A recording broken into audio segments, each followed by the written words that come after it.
America ने अफगानिस्तान छोड़ा तो पीछे दिखी बंदूकधारी तालिबानी सरकार, जिसका भारत कभी समर्थन करने को तैयार नहीं हुआ। हालांकि तालिबान सरकार ने विकास का खूब दावा किया, जिससे अभी अफगानिस्तान कोसों दूर है। हालांकि इन सब में चिंता का एक विषय बंदूकधारियों के साथ साथ वो बंदूक भी थी जिसके बल पर अफगानिस्तान और पड़ोसियों का नुकसान संभव था। अब हुआ यूं कि अफगानिस्तान की बंदूक, गोलियां और हथियार जम्मू कश्मीर में इस्तेमाल किए जा रहे हैं।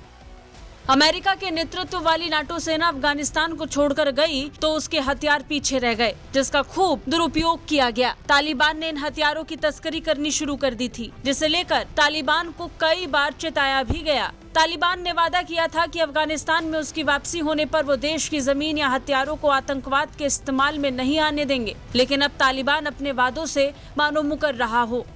तालिबान पर आरोप है कि तालिबान पाकिस्तान को हथियारों की तस्करी कर रहा है। इस बीच कश्मीर घाटी में सक्रिय आतंकवादियों ने स्टील कोर गोलियों और कैनेडाइन नाइट साइट्स का उपयोग करना शुरू कर दिया है, जो अमेरिकी नेतृत्व वाली नाटो गठबंधन द्वारा पीछे छोड़े गए थे। हाल ही में ये पाया गया कि कश्मीर घाटी में कुछ आतंकवादियों ने भारतीय सुरक्षा बलों के साथ मुठभेड़ में अमेरिकी कवच भेदी गोलियों का इस्तेमाल किया और सैनिकों के बुलेट प्रूफ जैकेट को तोड़ने में सफल रहे। वहीं शीर्ष सरकारी सूत्रों ने भारत तक को बताया कि इस खतरे का मुकाबला करने के लिए तत्काल उपाय किए जा रहे हैं। भारतीय सुरक्षा बल पहले ही इसे लेकर चिंता जाहिर कर चुके थे कि पीछे छूटे हथियार पाकिस्तान के रास्ते भारत तक जरूर पहुंचेंगे। फिलहाल सेना बड़ी संख्या में सैनिकों के लिए लेवल 4 जैकेट ऑर्डर करना चाह रही है, क्योंकि वो इन स्टील कोर गोलियों से सुरक्षा प्रदान कर सकती है।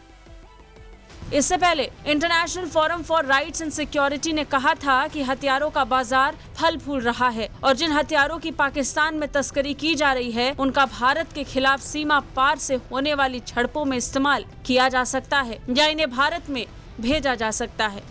अब हो भी कुछ ऐसा ही रहा है। International forum for rights and security ने चेताया था कि तालिबान द्वारा तस्करी किए गए हथियार पाकिस्तान में मौजूद अलगाववादियों और आतंकी संगठनों के हाथ लग सकते हैं। वो इसका इस्तेमाल पाकिस्तान के खिलाफ ही करेंगे।